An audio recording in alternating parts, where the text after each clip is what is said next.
Assalamualaikum warahmatullahi wabarakatuh. Alhamdulillahi rabbil alamin. Wal 'aqibatu lil muttaqin wa la 'udwana illa 'alal zalimin. Asyhadu an la ilaha illallah wahdahu la syarika lah wa asyhadu anna Muhammadan 'abduhu wa rasuluh. Allahumma salli wa sallim wa barik ala sayyidina Muhammad wa ala alihi wa sahbihi ajma'in wa ba'd. وقال المصنف رحمه الله تعالى ونفعنا الله به وبعلومه في الدارين آمين. Telah berkata Imam Al-Allamah Syekh Abdul Qadir Al-Jilani, semoga Allah Ta'ala merahmatinya dan kita mendapat manfaat serta barakah ilmunya. Bekerjalah dengan sungguh-sungguh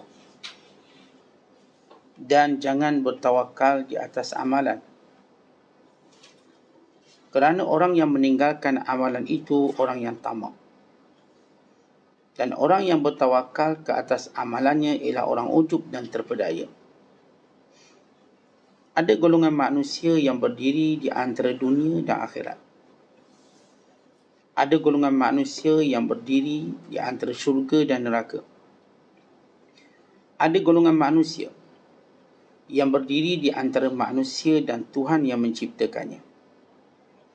Jika engkau berzuhud, maka engkau akan berdiri di antara dunia dan akhirat.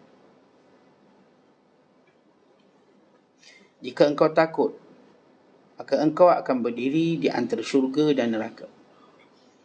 Dan jika engkau seorang arif, maka engkau akan berdiri di antara manusia dan Tuhan pencipta.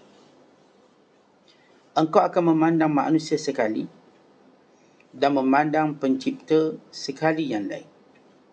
Engkau akan bertabligh menyampaikan pada manusia untuk menerangkan hal ehwal akhirat, penghisabannya dan segala yang ada padanya.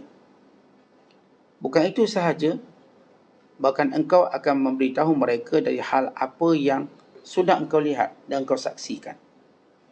Bukankah tidak sama mendengar berita dengan menyaksikannya sendiri? Kaum sufi itu setiap detiknya menunggu masa untuk menemui Allah Ta'ala. Setiap masanya mencita-citakan penemuan itu. Mereka tiada takutkan mati, kerana mati itulah sebabnya pertemuan dengan siapa yang dicintainya. Pisahkan dirimu sebelum engkau dipisahkan. Ucapkan selamat tinggal sebelum engkau dikatakan selamat tinggal.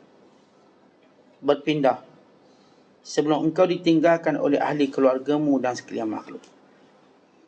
Ingat, semua mereka tidak dapat memberikanmu apa-apa manfaat pun jika engkau sudah berada di dalam kubur, di alam kubur. Bertaubatlah dari mengambil apa yang mubah, yang dibenarkan oleh syarak dengan penuh nafsu dan syahwat. Muslimin dan muslimat yang dirahmati Allah sekalian, ada 6 perkara yang hendak disampaikan oleh Syekh Abdul Qadir Al-Jilani dalam bacaan kita pada pagi ini. Yang pertama, tentang saranan supaya bekerja bersungguh-sungguh. Yang kedua ialah jangan tawakal atas amalan. Dan yang ketiga ialah jangan meninggalkan amalan dan usaha. Yang keempat, beliau membahagikan manusia kepada 3 jenis. Satu, manusia yang berada di antara pintu dunia dan akhirat, tengah-tengah antara dunia akhirat. Satu lagi, golongan manusia yang berada di tengah antara syurga dan neraka. Satu lagi, manusia yang berada di antara manusia dengan Allah. Dan perkara kelima yang ditekankan ialah kecintaan pertemuan dengan Allah. Dan perkara yang keenam ialah bertaubat daripada perkara yang harus.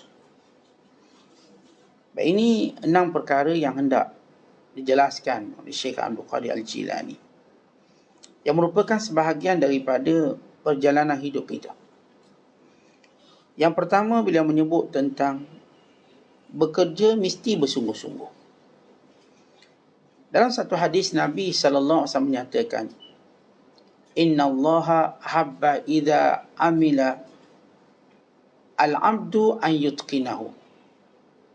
Allah Ta'ala suka kalau seorang hamba tadi melakukan satu amalan, an yutqinahu, dia tekun, dia bersungguh-sungguh. Umat Islam memang diajar semenjak mereka mengenali Allah dan mengenali hakikat agama ini untuk tidak bermain-main dalam urusan mereka. Apa pun yang mereka lakukan, mereka bersungguh-sungguh. Bermula dengan kesungguhan mereka melakukan perkara akhirat. Maka kebiasaan dan tabiat itu akhirnya juga berlaku dalam kehidupan mencari dunia mereka. Sebab itu kata Abdullah bin Umar radhiyallahu taala anhuma, ihris li dunyaka ka'annaka ta'ishu abada, wahris li akhiratika ka'annaka tamutu ghadan. Dalam kata-kata lain yang makna yang sama, i'mal li dunyaka ka'annaka ta'ishu abada, wa'mal li akhiratika ka'annaka tamutu ghadan. Artinya, bersungguh-sungguhlah dalam kamu melakukan urusan dunia kamu seolah-olah kamu akan hidup selama-lamanya. Dan bersungguh-sungguhlah dalam melakukan amalan akhirat kamu seolah-olah engkau akan mati esok hari.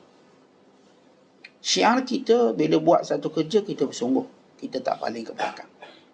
Yang bekerja bersungguh-sungguh. Bahkan Rasulullah sallallahu alaihi wasallam menyuruh para sahabat keluar awal pagi. Dan Nabi mendoakan, Allahumma arham bi ummati fi bukuriha. Ya Allah, engkau berkati umatku yang melakukan kerja pada awal pagi, yang berurusan pada awal pagi. As-Sakhrul Ghamidi, salah seorang sahabat Rasulullah, dia kata, aku kalau berniaga tak pernah rugi. Kerana aku beramal dengan hadis ini, aku keluar pagi-pagi.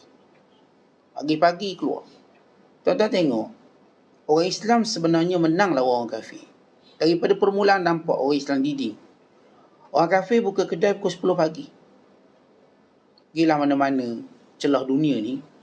Namanya orang kafir, mereka cenderung buka kedai 10 pagi, 11 pagi. Tapi orang Islam terikut-ikut dengan jadual mereka.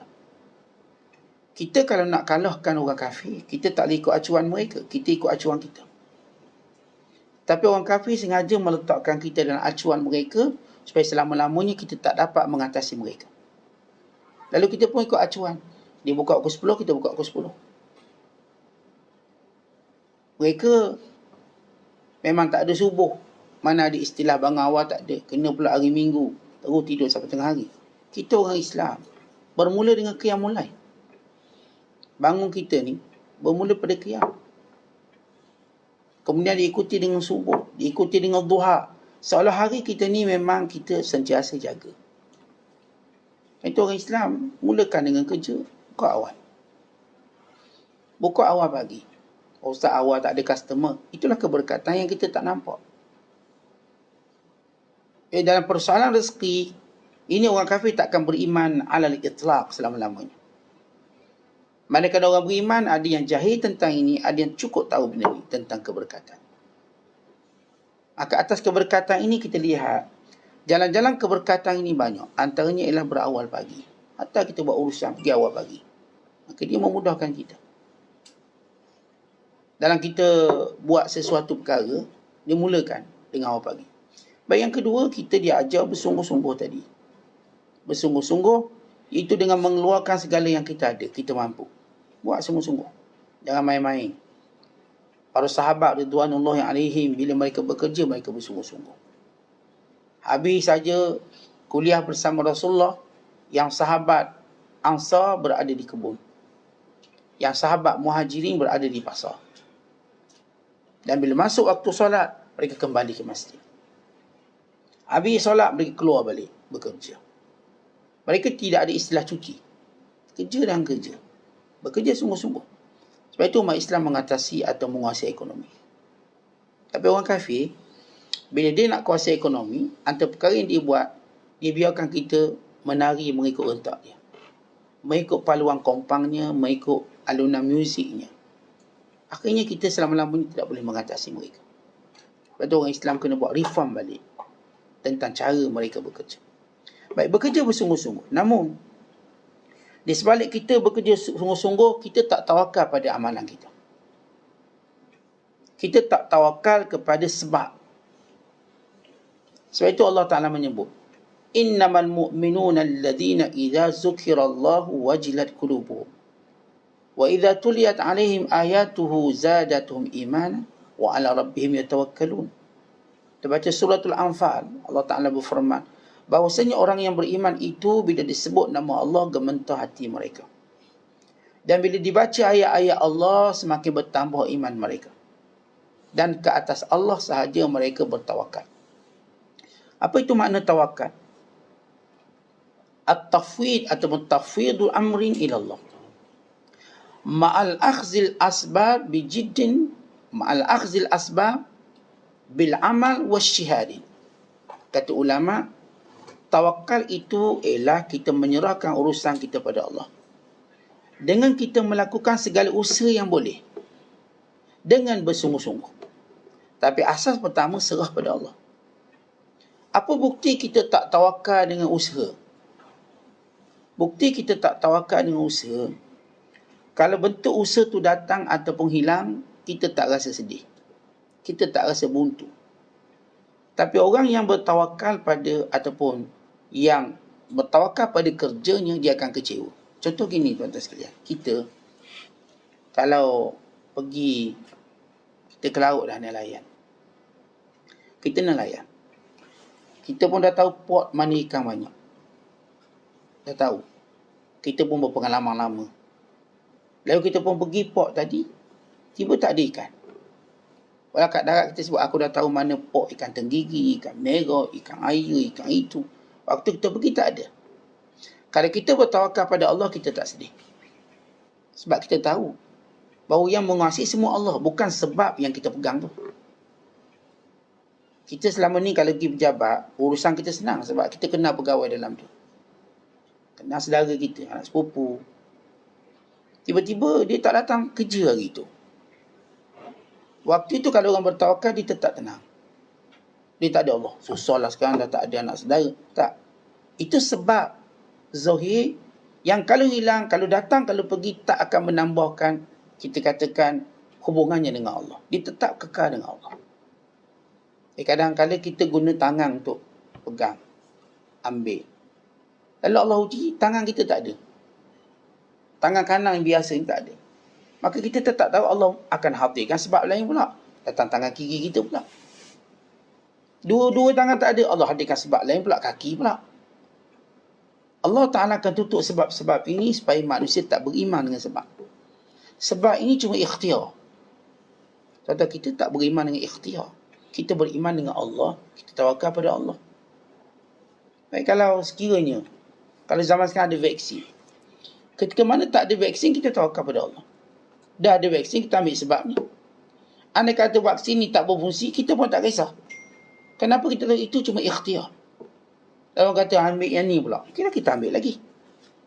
Tak ada pula kita kan kata cukup je dua vaksin dah kebal, kenapa pula ni bohong ke apa? Kan bohong itulah ikhtiar. Dikaji setakat tu je fungsi dia. Nanti kena ambil lagi. Saya ambil lagi. Saya tak beriman pada vaksin 1, 2, 3. Tak beriman. Saya tahu Allah bila nak beri kesembuhan, dia beri jalan banyak. Saya batu sauda, saya makan. Madu, saya makan. Tapi saya tak berpegang pada sebab ini ikhtiar saya. Anda kata madu tak ada, saya ambil minyak zaitun pula. Minyak zaitun pun tak ada, saya ambil habah barakah pula. Habah barakah pun tak ada, saya ambil ubat ni pula. Saya tak berpegang pada satu ikhtiar. Sebab ikhtiar cuma sebab hakikatnya Allah. Yang sembuh saya Allah. Anda kata doktor pakar ni tak ada, tak apalah, ada doktor ni, dia pandai juga. Ada orang ni, ada orang ni. Tak apalah, kita minta ustaz baca doa. Kita melihat berbagai cabang ikhtiar. Kerana ia cuma ikhtiar. Tuan-tuan, jangan berkiblatkan pada ikhtiar. Orang yang kiblat pada ikhtiar, kalau ikhtiar tu tak ada, dia rasa down ambil aku. Tentang ikhtiar tu bukan kiblat. Kiblat kita Allah. Ikut mana pun kita pergi, kita ngadap pada Allah. Tuan-tuan ke timur, tuan-tuan ke barat, tuan-tuan menghadap Kaabah. Tuan-tuan menghadap Kaabah. Itu kita namakan pergantungan. Ikhtiar-ikhtiar ini, saya tak kecewa kalau ikhtiar saya gagal. Sebab saya bertawakal pada Allah. Saya tak kisah pun kalau lah vaksin tak berfungsi, saya tak kisah. Saya tahu ada aspek kita dah ambil, dah buat tu, kenapa tak berfungsi. Lah, namanya ikhtiar.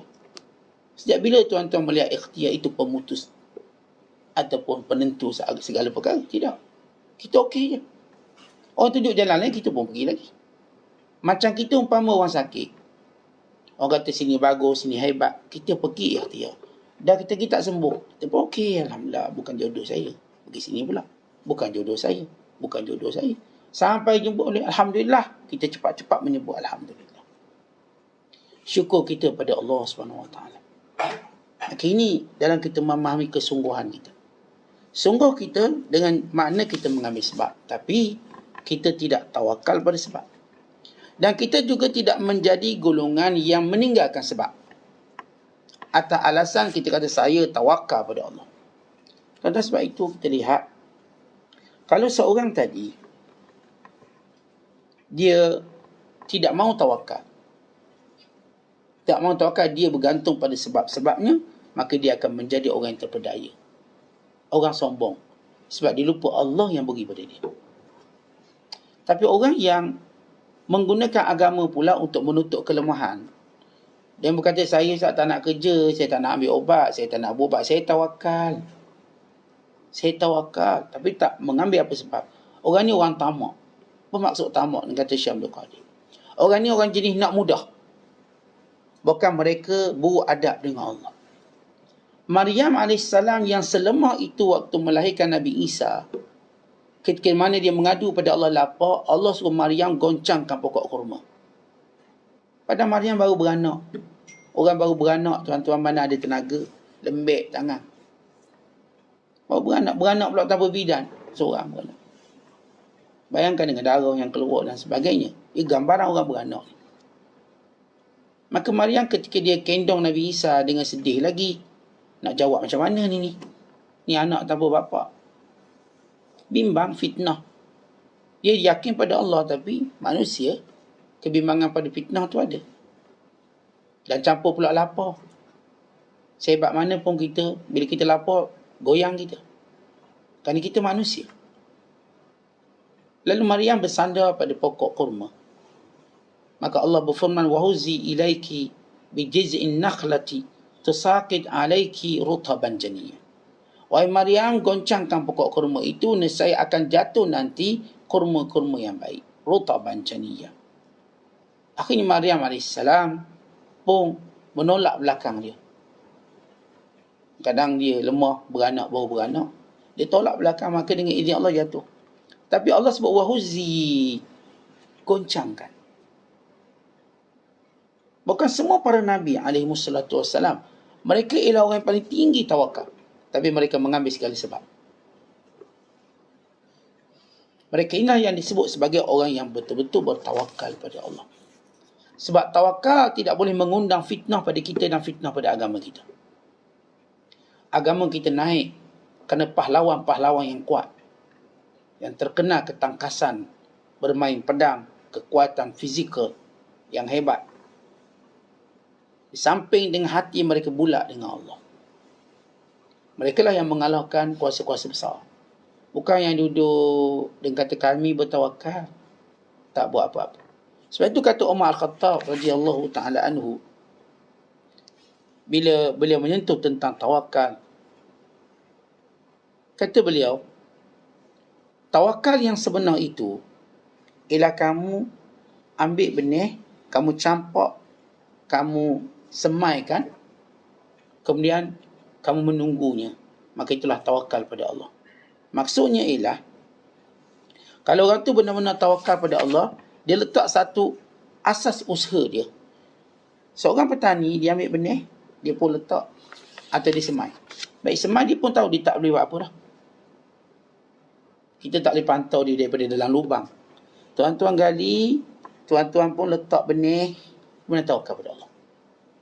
Dan bila dia tumbuh sikit, tuan-tuan mula siramkan dia ke, baja dia ke, pagar dia ke. Benda yang kita boleh buat, kita kena buat. Dan benda yang kita tak boleh buat, kita serah pada Allah. Serah pada Allah. Tetapi waktu mana kita buat, kita pun tahu perbuatan kita dengan izin Allah. Sebab itu kata Umar Al-Khattab, Al-Mutawakkil Alladhi yulki habbahu, alladhi yulki habbatan fil ard wa yatawakkalu 'ala Allah.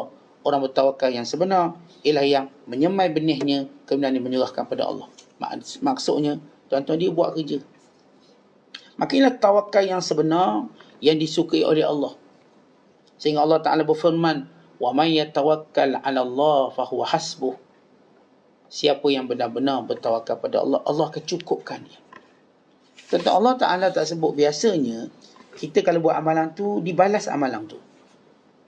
Tapi untuk tawakal, Allah cukupkan dia. Allah sendiri yang akan cukupkan dia.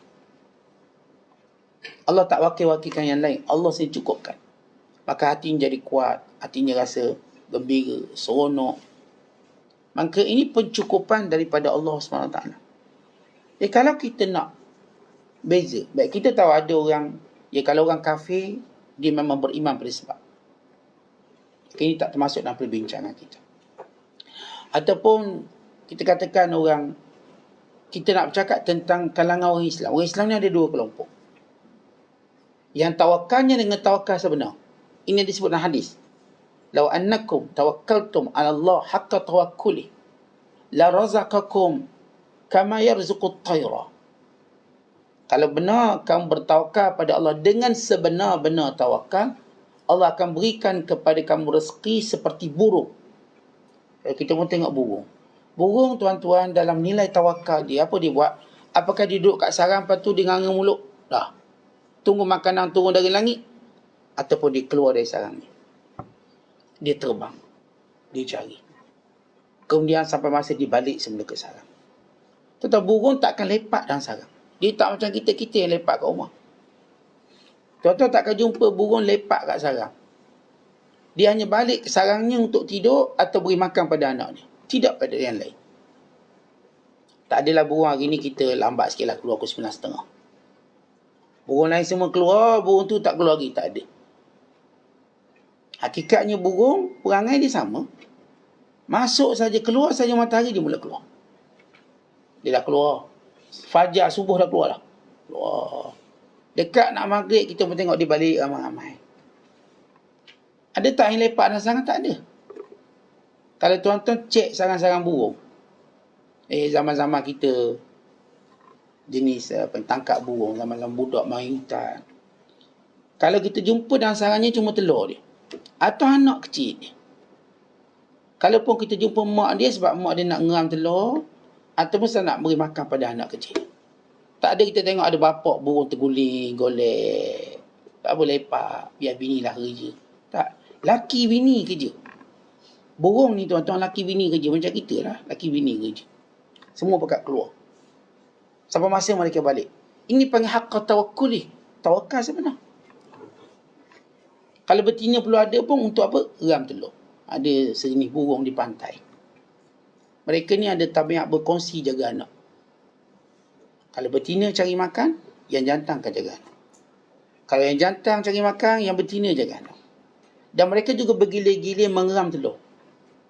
Mula-mula betina ngeram dulu. Kemudian jantan pula. Sampailah beranak. Kemudian mereka bergilir-gilir pula jaga anak. Ajaib. Tak ada pun yang mereka yang saya katakan duduk saya saja, tak ada.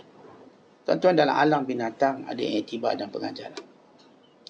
Banyak ayat Quran, banyak hadis Nabi, Allah suruh kita tengok binatang-binatang. Supaya apa? Supaya kita tak lebih buruk pada binatang tu. Biar kita lebih bagus pada binatang. Lebih bagus pada binatang-binatang tersebut. Manusia, bila mereka mengatasi binatang dari sifat dia, dia jadi orang hebat. Tuan-tuan, kalau tuan-tuan boleh bangun lebih awal pada gagak, tuan-tuan hebat. Tapi gagak bangun dulu, dia gerak kita tak hebat. Tuan-tuan boleh bangun lebih dulu pada ayam, tuan-tuan hebat. Tuan-tuan kokok dulu sebab ayam kokok, kita gerak ayam. Tuan-tuan memang hebat. Tapi ayam tiap-tiap hari kokok, gerak kita belum lagi hebat. Sehingga kita mengatasi binatang, kita hebat. Kalau tuan-tuan lebih sabar daripada kaldai, dipukul tak mengajuk, tuan-tuan lebih hebat daripada kaldai. Ni, jekau sikit mengajuk 4 tahun tak balik rumah. Tidak sekental kaldai. Tidak sekuat unta. Dia unta tak ngeluh, angkat, buat je kerja. Tengah panas. Tahan dia tak minum air. Buat kerja. Time makan dia makan sungguh-sungguh. Time kerja dia kerja sungguh-sungguh. Kalau kita tidak sehebat binatang, dan kita tak jadikan binatang ni aras untuk kita mengatasinya, aras, kita katakan KPI kita, kita punya kayu ukur kita akan lebih teruk pada binatang. Sebab itu lawan sifat pemurah binatang. Binatang dia yang pemurah, kita pemurah pada binatang. Alhamdulillah saya dah menang satu. Lawan untuk bangun awal lebih pada binatang, alhamdulillah saya dah menang dua. Ini untuk kita katakan muhasabah diri kita. Binatang dijaga kawan dia, protect kawan, kita pun nak jaga kawan kita. Sifat binatang sabar dia, menunggu rezeki dia. Kadang seminggu cari baru jumpa, tapi dia sabar cari rezeki. Dia kejar tak dapat mangsa, dia sabar, dia kejar lagi esok kejar lagi. Maka kalau kita tak seutuh sekuat binatang, kita akan jadi lebih hina pada binatang. Sebab itu binatang-binatang ini bukan sekadar kegunaan kita, bukan sebagai satu cabaran pada kita, cabaran kepada kita. Tengok, sebab itu ramai ulama-ulama bila karang kita, mereka pun sebut manusia, binatang-binatang ini menyerupai manusia ni, yang ni manusia ni. Tapi bila mereka menyebut tentang sifat lelaki atau sifat perempuan, ada perempuan macam tikus, ada perempuan macam ular, ada perempuan macam sekian, ada perempuan macam sekian. Lelaki pun sama. Lalu mereka tafsirkan, siap mereka ni watak macam ni, watak macam ni, watak macam ni. Kata ini semua ada dalam perbahasan yang saya kata bukan sekadar ada dalam Quran. Ya Allah menyebut tentang bandingan mereka, kamasalil kalb, mereka ni macam anjing. Dalam ayat ini Allah menyebut kamasalil himari yahmilu asfara, macam kaldai. Dalam ayat yang lain Allah Ta'ala menyebut ulaika kal an'am, mereka itu binatang, bukan lebih teruk pada binatang. Banyak ayat kalau kita baca. Hadis-hadis Nabi pun sama, kata-kata ulama pun sama, pengamatan mereka pada binatang. Jadi kalau kita nak bezakan, kita nak bercakap tentang orang Islam yang kononnya menggunakan agama untuk kata saya pun tawakal, saya pun tawakal.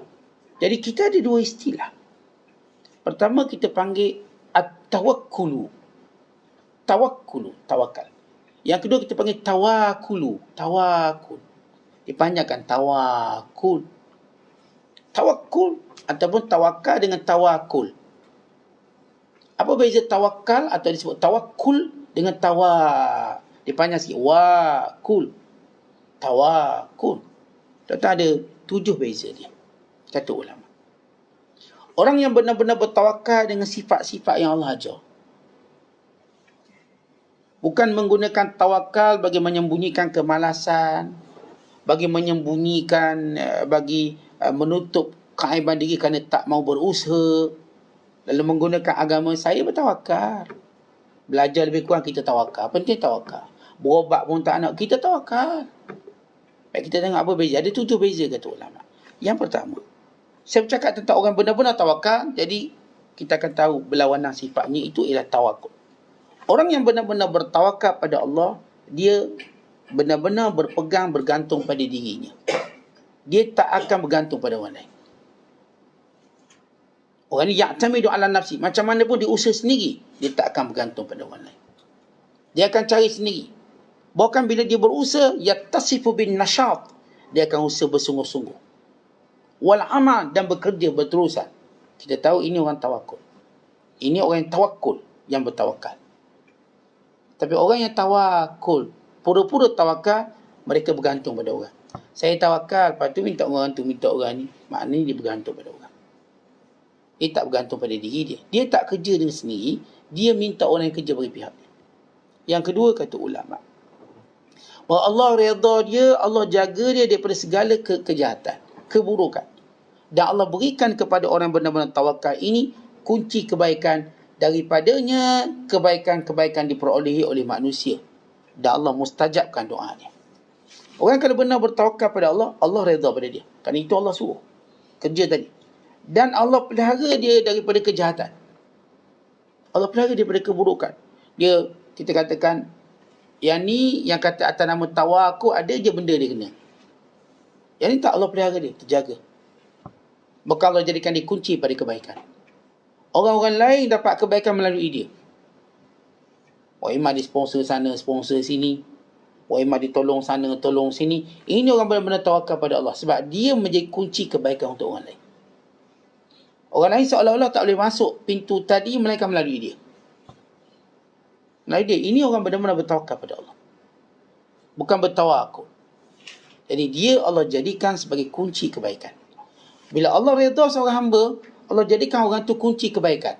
Maksudnya tuan-tuan, orang lain ni boleh tumpang dia. Dia pembuka kebaikan. Dalam semua perkara. Nasihatnya, tolong dia, harta dia, semua benda. Maka kita orang tawakal sebenar. Dan yang ketiga, orang ni ialah senantiasa bekerja dan senantiasa berdoa, senantiasa merancang dan buat apa yang dia rancang. Sifat dia. Dia sentiasa bekerja. Kita payahlah nak dengar dia cuti-cuti payah. Tak adalah kejap cuti. Tak. Dia kerja je. Kasratul fi'l. Kalau jenis orang ke laut, keluar. Tiap hari keluar. Dan setiap kali itu dia berdoa. Doa dia selalu. Dia kerja, dia doa. Wa yanwi, wa yunaffis. Dia terus merancang. Dia mesti dalam kepala ada sesuatu. Kemudian dia buat. Saya nak buat ni. Saya nak buat ni. Ini orang bertawakal pada Allah sungguh. Kerana siapa yang bertawakal pada Allah, Allah bagi dia ilham yang tak putus-putus. Tak putus, tuan-tuan. Kalau orang ni jenis orang rajin kerja, ada je Allah tunjuk jalan. Buat ni pula. Kan dia benar-benar tawakal, Allah beri dia banyak ilham. Tapi jenis pemalas, tak ada ilham. Dia kena buang kerja sekali. Dah banyak kerja dah, saya minta, tak dapat. Minta kerja kat mana? Tahun lepas dia minta, dia rasa dah tak ada dah kerja. Realitinya tuan-tuan, dia malas. Orang kalau benar-benar tawakal pada Allah, bukan kata kerja dengan orang dia mudah dapat. Dia boleh create kerja sendiri. Dia boleh create kerja sendiri. Dia tengok halaman rumah dia kosong, dia tanam ubi kayu. Ditanam sekian. Nanti dapat hasil dijual. Tanam kangkung, tanam kita kata bamia ataupun bendi, kacang bendi. Tentang orang ni, bila dia benar tawakal pada Allah, Tuhan tak akan putuskan ilham dia. Tak akan. Ada je benda dia dapat buat. Sebab tu kita tengok orang bersungguh-sungguh kerja. Tutup projek ni, letak projek ni pula. Sebab dia memang orang yang Allah berikan tawakal dia betul, sehingga dia nampak. Bukannya tutup satu pintu, dah gelap masa depan saya. Ini bukan orang tawakal betul. Kerana tawakal sebenarnya menjadikan kita cerdik berkali ganda pada orang lain. Tak ada orang boleh tutup pintu rezeki kita. Sebab Allah yang akan buka pintu rezeki yang lain. Sekali tutup yang ni, tu buka yang ni. Tutup yang ni, tu buka yang ni. Itulah orang beriman. Orang beriman. Yang keempat, orang yang benar-benar bertawakal pada Allah sentiasa rasa tenang. Dia sentiasa tenang dengan rezekinya dan dia tak pernah takut pada orang lain. Orang yang tak bertawakal betul, atau disebut dalam bahasa tawakul, orang ni tak tenang, tuan-tuan. Dia tak tenang. Dia menunggu rezeki pun susah hati. Kerana tak ada orang hantar ni. Susah hati dah dia. Nak marah-marah orang lah ni. Dia nak marah orang tak hantar dia, tak bagi rezeki. Dan dia sentiasa bimbang orang lain. Takut ke orang lain. Dia takut sebab dia bergantung pada orang. Tapi orang bertawakal, dia tenang. Dia tahu nanti datanglah rezeki tu. Sama kalau sebut tadi, kalau dia tanam pokok, dia yakin nanti berbuah lah tu. Tenang dia. Sampai masa ada hasil dia. Kalau orang jenis saya tengah ke laut, insyaAllah nanti ada lah ikan tu. Tak sampai lagi petang dapat lah tu. Kalau tak hari ni, esok, lusa dia tenang je. Allah jadikan orang benar-benar bertawakal, dia akan rasa itmi'nan, tenang atas semua pencapaian dia, rezeki dia atau sebagainya. Kalau dia ambil periksa, dia tawakal pada Allah, dia tenang. Tak apalah. Jaya tak berjaya, saya terima belaka. Kenapa saya dah buat yang terbaik? Dia tenang. Tuhan jadikan dia tenang. Kemudian yang kelima, orang yang benar-benar bertawakal pada Allah terkenal dengan sabar, tahan lasak dan cepat menyebut Alhamdulillah. Orang ni tuan-tuan, kata ulama, yattasifu bis sabri wat tahammuli. Dia bersifat dengan sabar dan tahan. Tahammul ni maksudnya dia memang tahan lasak. Tough orangnya. Dan walhamdu, cepat dia kata Alhamdulillah. Dapat sikit Alhamdulillah. Alhamdulillah. Kenapa laju sangat? Alhamdulillah. Kesan tawakal yang betul. Ini kejap ada je komen dia. Ada benda tak kena. Ada benda dia nak ngeluhnya. Semua benda dia nak ngeluh. Kenapa? Dia tidak tawakal sebenarnya. Saya dah buat macam-macam, tiba macam gini juga. Ngeluh. Saya dah tanam kelapa, semua mati, ngeluh. Ni ditanam kelapa, hidup ada yang mati, tak apa, alhamdulillah. Dah hidup juga 3 batang. Bolehlah makan hasil. Tanam lagi. Tentang mereka tak kenal erti mengeluh. Jauh sekali nak merengek atau sebagainya. Mereka tenang. Jadi alhamdulillah. Tak jadi kita lagi buat lagi. Ini orang benar-benar tawakal pada Allah. Sebab Allah Ta'ala tidak akan menjadikan mulut orang yang benar-benar bertawakal pada Allah melainkan memuji dia. Bila benar seorang dengan Allah, maka Allah jadikan dia sentiasa menyebut nama Allah. Kenapa? Kerana Allah akan sebut nama dia. Sebab itu dia sebut dalam hadis Al-Qudsi atau hadis Qudsi, man zakarani, siapa yang ingat aku, maka aku zakartuhu, aku akan ingat dia. Dalam ayat Al-Quran, Allah sebut apa? Fadhkuruni adhkurkum. Kamu sebut nama aku sebut nama kamu. Yang sebut Alhamdulillah, Allah sebut nama dia. Tuan-tuan, untungnya kalau Allah ilhamkan kita selalu sebut nama Allah, kerana Allah selalu sebut nama kita. Sukalah kita, seronok kita, gembira. Dalam apa keadaan kita sentiasa sebut nama Allah. Dalam susah, dalam senang, dalam derita, dalam suka, kita sebut alhamdulillah. Allah terus sebut nama kita. Lihat hamba ku sabar, lihat hamba ku syukur, lihat dan lihat. Kemudian yang keenam, orang yang benar-benar tawakal, dia akan merendah diri, tawadhu'. Tapi orang yang tak bertawakal sebenarnya dia sombong. Tengok, aku tak kerja pun duit datang. Sombong semacam. Tapi orang yang bertawakal dia tawadhu', dia tahu rezeki ni Allah nak ambil bila-bila masa je. Kalau hari ni saya berjaya, kalau sebaliknya berlaku, sekejap je boleh. Kalau hari ni saya sihat, esok sekejap je saya boleh sakit. Tak tunggu esok pun, petang ni boleh sakit. Pagi ni boleh sakit pagi tu. Tengah-tengah bercakap ni boleh hilang suara. Saya tahu benda tu. Sebab tu kita merendah diri, kita tak berani nak sombong apa pun. Sebab semuanya datang dari Allah. Baru kita nak angkat sikit diri kita, Allah pun tunjuk. Jangan, kau jangan. Hatta bergurau pun kita takut. Bergurau untuk tunjuk sombong pun takut. Maka ini sifat orang yang bertawakal pada Allah. Dan yang akhir sekali, yang ketujuh. Orang yang bertawakal pada Allah, setiap kali dia mendapat hasil, dia gembira. Sebab itu hasil usaha dia. Sikit ke banyak, dia akan gembira. Berbanding dengan orang yang tawakal, dia tak gembira apa-apa. Dia terhina pula. Kita tuan-tuan, kita tanam kangkung depan rumah kita. Walaupun sekali masak je, kita seronok. Ni sebab kita tanam sendiri. Kita tuan-tuan bila dapatlah kita katakan tanam kelapa, berbuah. Bolehlah ambil kelapa tadi, kita buat nyayu. Ambil santan saya, Allah seronok. Ni kelapa saya. Ambil sendiri. Ni buah ciku, kita berbuah. Ni buah ciku, rumah saya ni ciku. Kita punya seronok. Kenapa? Kita benar tawakal pada Allah. Allah jadikan hasil tu walau sikit, kita seronok. Mengair dapat gelama kecil, alhamdulillah. Seronok kita. Masuk Facebook. Dek seronoknya. Kenapa? Kita sendiri tangkap. Padahal boleh je kita beli dekat pasar. Besar pada tu lagi. Tapi ini kita tangkap sendiri. Kita dah rasa berpanah terik. Alhamdulillah. Allah beri sebagai ganjaran, kita seronok. Kita gembira.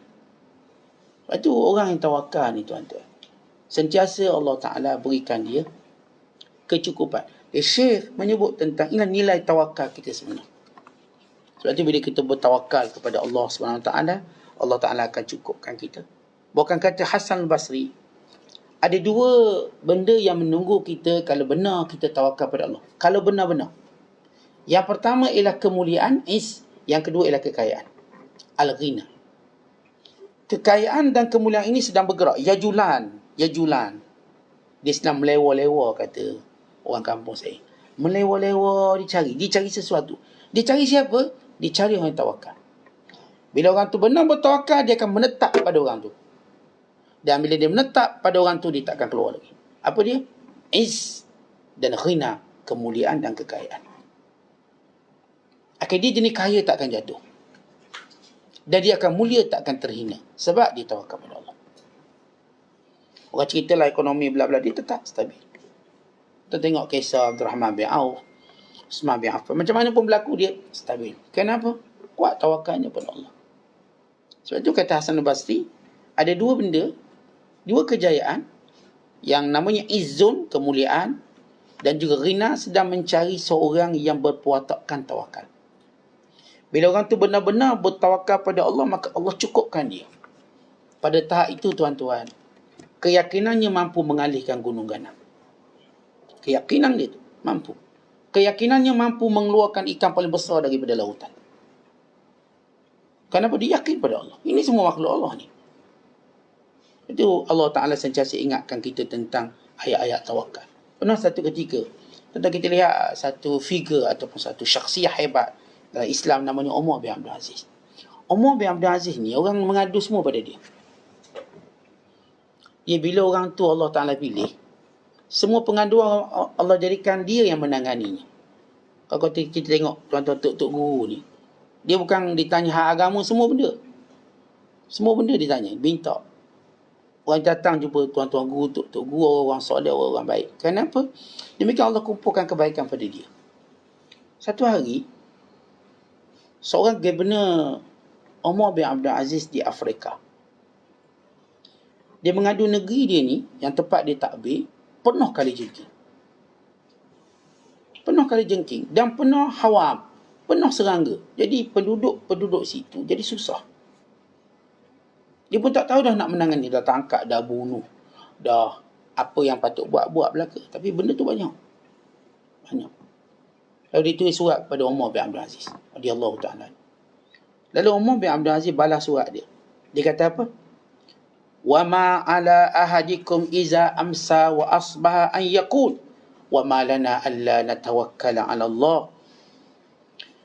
Setiap daripada kamu, setiap pagi, setiap petang baca ayat ini, wa ma lana alla natawakkalu ala Allah. Wa ma lana alla natawakkala ala Allah. Kenapa kita tidak bertawakal pada Allah? Dan memang kita tak boleh buat apa. Baca ayat ini. Wa ma lana alla natawakkala ala Allah. Maka bila dibaca, alhamdulillah hilang benda ni. Sebab itu tuan-tuan kata ulama', kalau rumah kita ni ada serangga, pepijat, adalah benda binatang-binatang, payahnya, Ustaz tak tahulah, Ustaz dah guna boykong, dah guna serba-serbi, Ustaz. Baca ayat ini setiap pagi dan setiap petang. Wa ma lana alla natawakkala ala Allah. Wa ma lana alla natawakkala ala Allah. Baca. Dengan izin Allah, insya-Allah. Segala binatang-binatang yang bersifat hawam.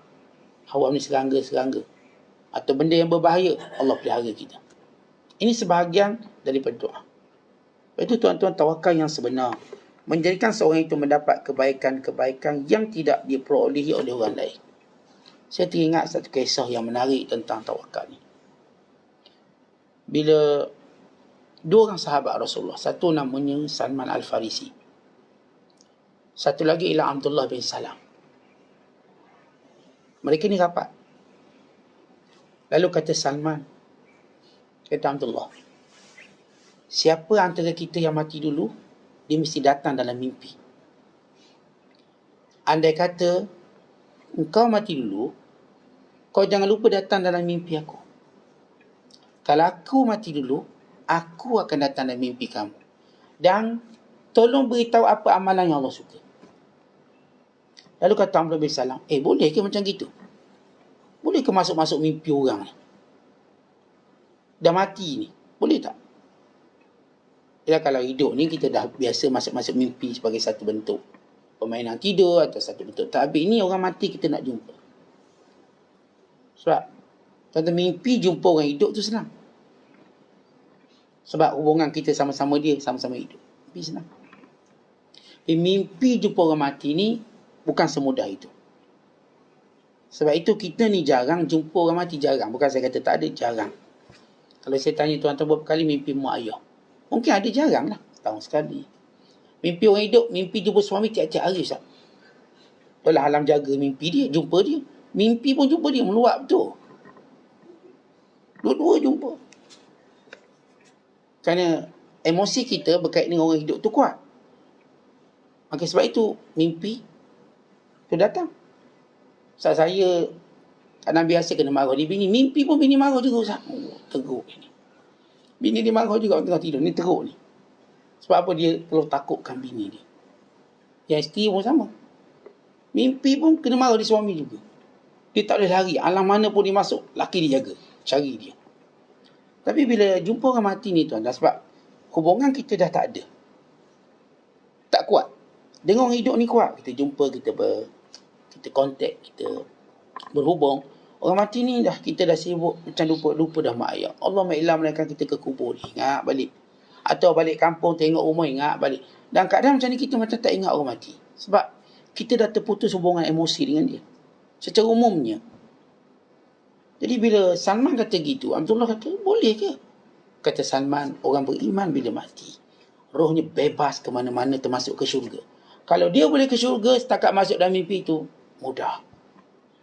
Beliau kata, roh orang beriman bila mati, mereka bebas dalam syurga. Lalu kata Abdullah bin Salam, baik, kalau macam tu ialah. Aku janji kalau aku mati, aku datang mimpi kamu. Sebab orang-orang yang mati ni tuan-tuan, doa dia mustajab, melainkan diminta hidup balik. Itu je tak boleh. Orang-orang yang soleh yang mati, diminta dengan Allah, Allah perkenankan. Melainkan dia nak hidup balik, tak boleh. Walaupun orang mati paling hebat sekali, mati syahid. Bila Allah Ta'ala kata, minta. Kata ahli syurga, kalangan orang mati syahid, ya Allah minta apa? Dapat belaka ni. Tak minta. Kalau ada benda lagi nak minta. Ya Allah boleh tak kami nak hidup balik. Kami nak beritahu pada sahabat-sahabat kami yang tak perang supaya jangan takut. Seronok mati syahid. Dan riwayat menyebut, boleh tak kami nak hidup balik, kemudian kami nak perang balik supaya kami mati lagi. Allah kata itu tak boleh. Itu aku beritahu. Itu aku akan beritahu pada hamba-hambaku, orang-orang yang mati dalam jalanku, dia hidup di sisiku dan mendapat rezeki. Yastabshiruna bi ni'matin minallahi wa fadl. Allah memberi khabar gembira dengan nikmat Allah dan kurniaannya. Maka orang mati syahid dia tak dapat minta hidup balik. Dan sama juga orang soleh, bila dia mati, di doa apa pun mustajab. Tapi dia tak boleh minta doa hidup balik. Maka dia boleh satu cara hubungan dengan orang hidup, ialah dia minta dengan Allah untuk dia masuk dalam mimpi. Maka boleh. Akhirnya Salman meninggal dunia. Salman Al-Farisi meninggal tahun 33 Hijriah. Maka Abdullah bin Salam meninggal tahun 43 Hijriah. 10 tahun beza. Lalu bila Abdullah dia tidur, dia pun datang Salman radhiyallahu ta'ala anhu. Lalu Salman pun bila datang jumpa dia, dia kata, aku dah janji nak beritahu kepada kamu apa yang paling indah bila bertemu dengan Allah. Amalan yang paling indah. Maka jawab Salman, tawakkal wa abshir. Serahkan urusan kamu pada Allah dan gembira. Tawakkal wa abshir. Falam ara misla tawakkuli qat. Tawakkal wa abshir. Aku tidak pernah melihat amalan yang lebih hebat daripada orang yang bertawakal pada Allah. Tawakal dan bergembiralah kamu. Tuan-tuan, kita bila buat satu benda, tuan-tuan dah pagar, kita dah berkebun, dah pagar, tawakal pada Allah. Serah. Sebab kita tak boleh pantai 24 jam. Serah pada Allah, insyaAllah. Monyet tak datang, binatang tak datang. Kalau datang pun kita redha, tak apalah. Kita buat lagi. Tawakal. Jangan kita sebut, malahlah ustaz, buat pun monyet makan. Itu tanda orang putus asa. Sebab apa orang tu putus asa? Sebab tawakal dengan Allah tak sempurna. Orang yang tawakal pada Allah sempurna, dia tak pernah putus asa. Kalau tuan-tuan tengok dalam kehidupan kita, kita ada putus asa kerana tawakal kita tidak sempurna. Kuatkan balik tawakal. Putus asa dengan anak-anak ustaz, dah cakap macam-macam tak dengar, degil. Berarti kita tak tawakal sungguh-sungguh. Saya takkan berhenti nasihat anak-anak saya sampai anak saya mati atau saya mati. Kenapa saya kata begitu? Kenapa saya boleh buat begitu? Sebab tawakal saya betul dengan Allah. Saya takkan penat untuk nasihat isteri saya. Dia berubah tak berubah, itu bukan hal saya. Saya akan nasihat selagi mana saya hidup atau selagi mana dia hidup. Kenapa saya boleh buat macam tu? Kerana benar tawakal saya pada Allah. Saya tak bukan berhenti nasihat anak saya walau dia dah kahwin, walau dia jadi pengarah. Dan kalau dia buat salah, saya akan nasihat dia. Sampai bila? Sampai dia mati atau sampai saya mati. Kenapa saya boleh buat macam tu? Sebab betul tawakal saya. Saya tak akan berhenti bekerja hanya kerana saya bankrupt 5 kali, 6 kali, even 100 kali. Saya tak akan. Lepas tu tuan-tuan tengok orang berjaya ni, tanya dia, mungkin dia bankrupt 40 kali. Ada seorang hamba Allah, saya tanya, berapa kali awak bankrupt berniaga? Dia kata 43 kali. Berniaga, semua bankrupt. Tapi dia terus kerja. Dia tak pernah putus asa. Kenapa? Bila tawakal tu betul, dia tak akan berhenti. Orang yang tawakal tak betul ni lah tuan-tuan yang berhenti. Malah dah ustaz berbuih mulut dah cakap ustaz. Sebab dia tak nampak Allah yang ubah. Dia nampak dia ubah. Kita kalau kita nampak kita, memang kita lemah. Sebab kita tak ada apa. Kalau kita nampak Allah, ya Allah. Dia umpama, kita kata kita lihat lautan yang tak bertepi. Laut banyak lagi ikan. Allah jadikan kita melihat benda tu macam laut. Ikan tak ada kat sini, kat sana ada tu. Besarnya laut. Besar laut. Sebab itu tuan-tuan benarkan ataupun betulkan sifat tawakal kita balik. Dan itu berkait dengan tawakal dan amalan kita. Kemudian kata Syekh Abdul Qadir, ada 3 golongan manusia. Baik, 3 golongan manusia. Yang pertama, manusia yang zuhud. Manusia yang zuhud ini, tuan-tuan sekalian, dia duduk antara dunia dan akhirat. Apa maksud duduk antara dunia dan akhirat? Dia mengawal dunia ni tanpa merugikan akhirat ni. Dia benar-benar berada pada keadaan tidak dilalaikan oleh dunianya. Dan ini orang-orang zuhud. Sebab tu orang-orang zuhud, berilah harta berapa juta, berapa bilion, dia okey. Dia tetap bersolat, tetap berjemaah, tetap keluarkan zakat, tetap tutup aurat, tetap jaga segala hukum Allah, kerana dia orang zuhud. Dunia tidak boleh ubah agama dia. Dia bercakap tetap rendah diri. Ini baru dapat dunia sikit, dah buka aurat dah. Ini baru dapat dunia sikit, semayang pun dah lambat. Ini kerana dia tak zuhud. Orang zuhud, tuan-tuan sekalian, berilah apa pun, dia sama je. Dia sama, kat mana pun dia berada, dia tak pernah lupa Allah.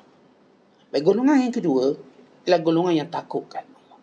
Yang takutkan Allah akan sentiasa berfikir syurga neraka, syurga neraka. Dua je. Ni syurga buat, ini neraka jangan buat. Ini dipanggil golongan khaifin. Takut. Baik, golongan yang paling mulia sekali. Golongan pertama ialah golongan zuhud. Itu tingkat. Golongan kedua ialah golongan khaifin, orang yang takut pada Allah. Perkiraan dia cuma syurga neraka. Golongan yang paling tinggi sekali dia panggil golongan arifin. Apa itu golongan arifin? Golongan yang menjadi jambatan antara manusia dengan Tuhan. Dia melihat manusia, dia melihat Tuhan. Apa maksudnya? Maksudnya tuan-tuan, dia memimpin tangan manusia untuk berada pada jalan Allah. Dan dia memandang Allah untuk melihat apa lagi arahan, apa lagi perintah. Kemudian kembali pada manusia, bawa pada Tuhan.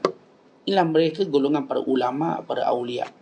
Bukan tugas ini dimainkan dahulu oleh para anbiya, para mursalin, para nabi. Mereka tak akan biarkan manusia tanpa bimbingan. Walau bukan saudara mara mereka, tapi mereka rasa tanggungjawab mereka. Kalau seorang doktor yang betul, dia tengok dia orang sakit, dia rasa bertanggungjawab. Sebab saya doktor. Saya akan beri nasihat pada dia, kalaupun saya tak bagi ubat pada dia. Kalaupun dia tak datang ke klinik saya jumpa orang sakit, saya mesti akan bertindak sebagai seorang doktor. Dan orang pun akan kata, mana doktor? Saya ingat bila saya naik kapal terbang, bila kita melalui air pocket. Air pocket ni, kita kata kawasan tak ada udara yang menjadikan kapal terbang tu terhempas. Maka kapal terbang saya pun terhempas. Gitu. Ingat, dah habis dah kita ni. Dah muncak siap-siap. Orang belakang sakit jantung. Heboh belakang. Kemudian pengumuman daripada kapten kapal. Ada tak doktor yang boleh tolong? Tata smart. Dia automatik. Doktor, dia nama doktor dia pakai baju biasa. Dia akan bangkit, dia bangun, dia urus dah. Terus. Dia kena tahu dia tahu peranan dia. Peranan dia. Kalau berlaku apa-apa, dia akan dimarahi. Diaibkan. Ni doktor buat apa? Sama juga bila ada jenayah, orang nampak polis. Walaupun dia cuti hari tu, dia pakai baju biasa, dia polis, dia bertanggungjawab.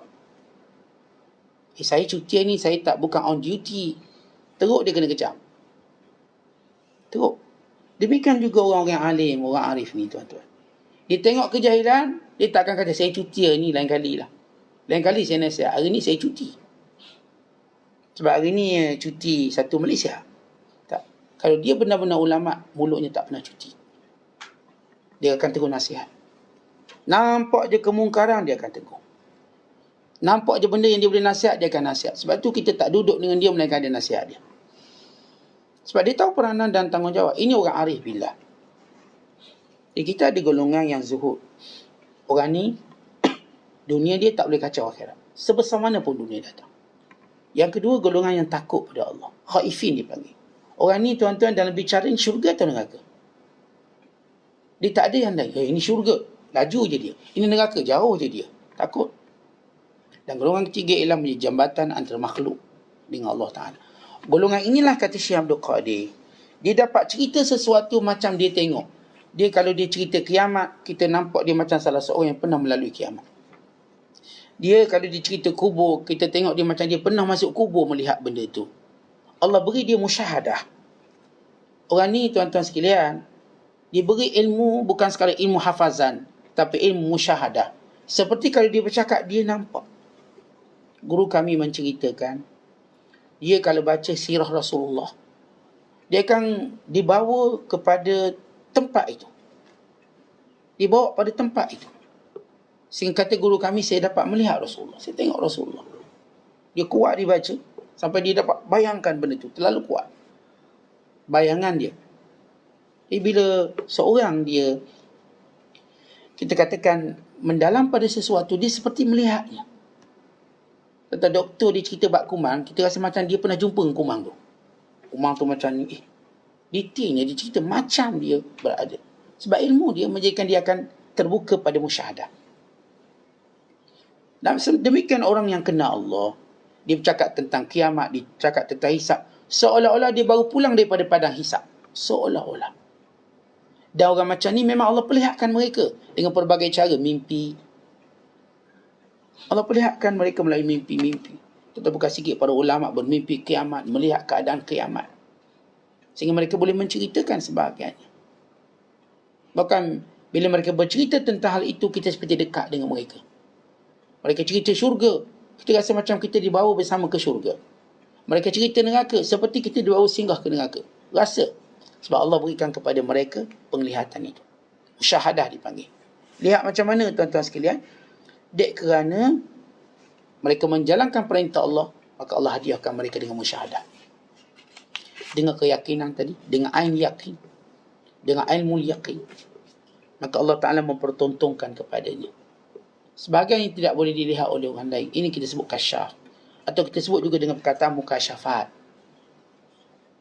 Itu melihat sesuatu. Umpama, saya katakan seorang yang biasa ke laut. Dia tengok ni ada ikan. Dia tahu, ada ikan. Ni ikan ni ada. Ni tak ada ikan. Macam mana dia tahu tak ada ikan? Dia masuk dalam laut. Seperti dia masuk. Dia nampak. Dia tengok pokok ni tak boleh hidup. Mati. Kejap lagi mati. Macam doktor tengok, dia ni start 3 bulan. Saya bagi 3 bulan, tak lama mati. 3 bulan je. Ni 2 bulan. Tetap bukan dia meramal takdir. Tapi itulah dia punya pengalaman dia. Dia beriman bahawa yang mematikan Allah. Tapi ikut ilmu dia. Ustaz, kalau ilmu saya, ini ubat terakhir dia ambil. Lepas ubat ni tak ada ubat lain. Dia mungkin mati. Ilmu saya. Tuan-tuan, kita boleh benarkan dia. Ya, betul. Ilmu dia. Sama juga orang yang dekat dengan Allah. Maka Allah beri dia pengetahuan yang tidak dia beri pada orang lain. Saya kalau tengok orang ni, saya tahu dia bukan orang yang baik. Saya tengok orang ni, saya tahu dia tak akan istiqamah. Saya tahu orang ni, saya tahu. Kita bukan membaca masa depan, tapi Allah beri kekuatan ilmu tadi. Sebagaimana saya katakan, petani dia ada kekuatan ilmu dia untuk membaca setiap tanaman. Orang nelayan pun sama, doktor pun sama, mekanik pun sama. Dia tengok kereta, Ustaz, saya rasa kereta ni better Ustaz jual. Kalau Ustaz tak jual, dia lagi teruk Ustaz. Sebab rosak, kalau dah rosak macam ni Ustaz, dah teruk dah. Memang tak boleh. Kalau dulu dia, Ustaz, awak bukan Tuhan. Cakap ayat tu. Bunyi awak bukan Tuhan tu macam dia macam Tuhan pula. Dan dia bercakap dengan ilmu yang Allah beri pada dia. Kalau kita tak percaya, akhirnya kita pun kata, oh betul lah dia cakap dulu. Ini yang disebut sebagai mukasyafat, pembukaan. Wallahu bissawab. Assalamualaikum.